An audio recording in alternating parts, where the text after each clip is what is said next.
Alright guys, it's fairly late, about 11:30.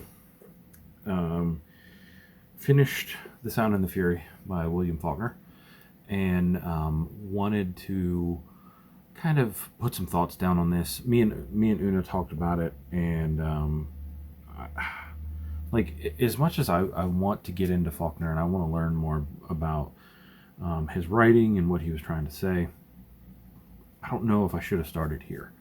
I don't know if this was the right book to get me going. I mean, as you can tell, I took a good bit of notes.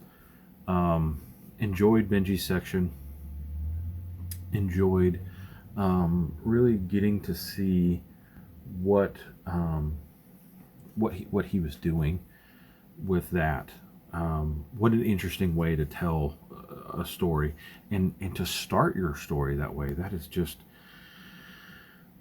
like, I don't think I could have the courage to do that, to take a story and start with a mentally handicapped perspective, and then go through and not give an explanation. Like, he really doesn't.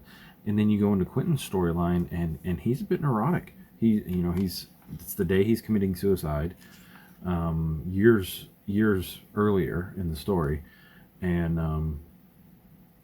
I enjoyed his part of the story.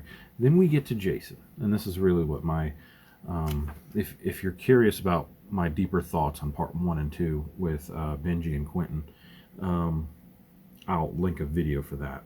But and all the honeysuckle and drama that we get there.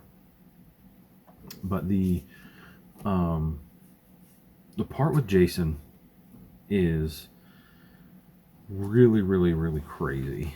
He is a unrepentant racist, a horrible person that is stealing from his family.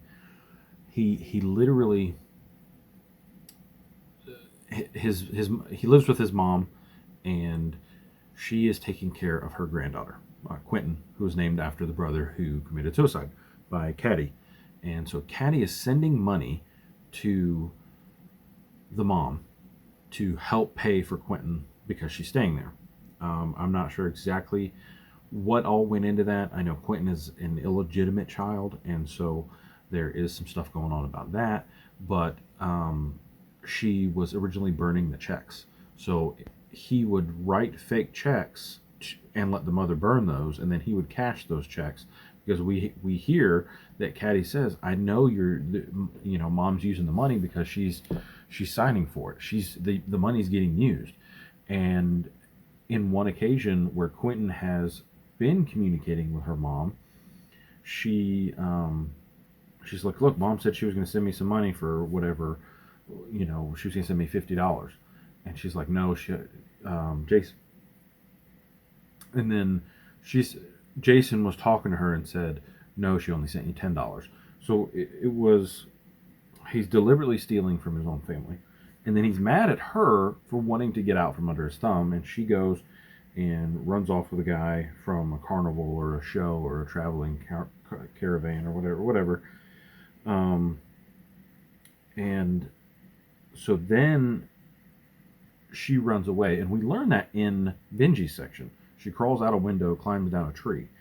Supposedly she does it all the time, so nobody thought anything about it until she got up in the morning. And then Jason finds his window broken and his money stolen. It was a good bit of money too. Where is it here? Okay, I was looking for it. I can't find it. It was, I think, a couple $1,000 is what she stole from him. And she ran off with that guy. And then so Jason goes to the sheriff. He's like, "No, I need to catch her." Ends up driving to the next town trying to get her. And the guy that runs the carnival's like, "Well, I kicked him out because I'm not going to have him, stealing some girl and then that be, on my show. So I kicked him out of my show." And so he loses Quentin. Quentin's run off with this guy with a couple $1,000, and he, kind of limps back home. Now, while that's going on, Dilsey, Now, while that's going on, Dilsey, um, Luster's mom, Franny, and Benji all go to church. It's Easter Sunday. So they all go to church and they have the church service. And there's a pastor that just came from Philadelphia, I think, and he gave a good sermon. Dilsey was really happy. Um, they come home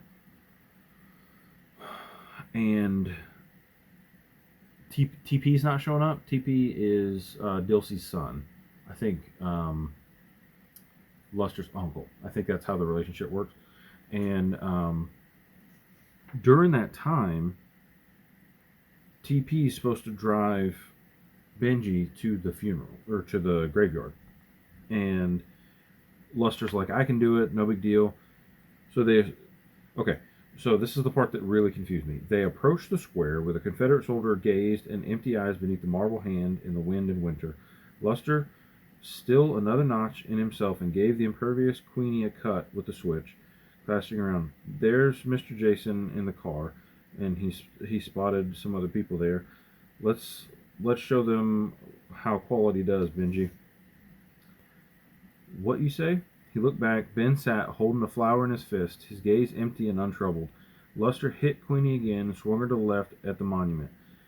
For an instant, Ben was in utter hiatus. Then he bellowed, bellow on bellow, his voice mounted, so he's yelling really loudly, with scarce interval for breath. Then there was more than astonishment in it.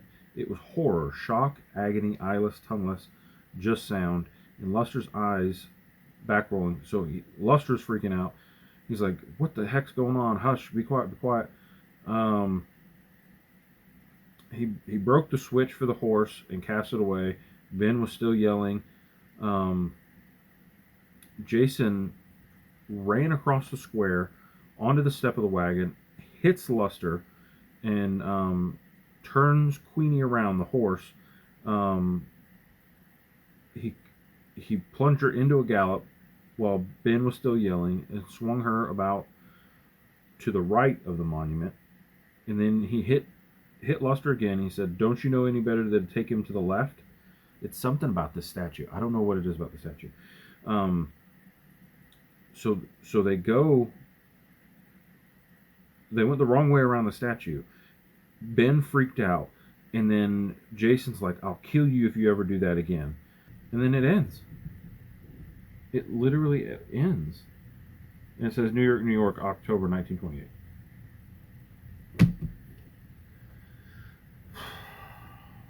I don't know how to take this book. I don't know if I just am too dumb to understand what was going on here or what.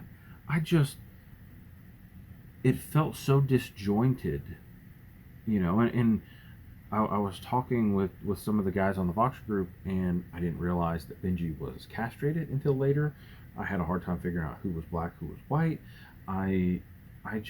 It was such an interesting book, but it was such a tough book to get into because you feel like you're looking at like a movie, but you're standing outside somebody's window, and then there's another guy that is translating this movie for you, but he doesn't speak good English, and you're like, well, I don't understand what you're trying to say, and he doesn't stop to tell you what he's trying to say. He just keeps going. I'm glad I read it. I'm excited for some more Faulkner eventually. I picked up the portable Faulkner the other day, and his short stories were a lot easier for me to digest. I'd love to hear what you guys think if you've read Sound in the Fury. I know the guys in the Voxer group, they all have. Obviously, we read it together, but and I don't understand what the statue was and why Jason and Benji freaked out so much about the statue and going left around the statue.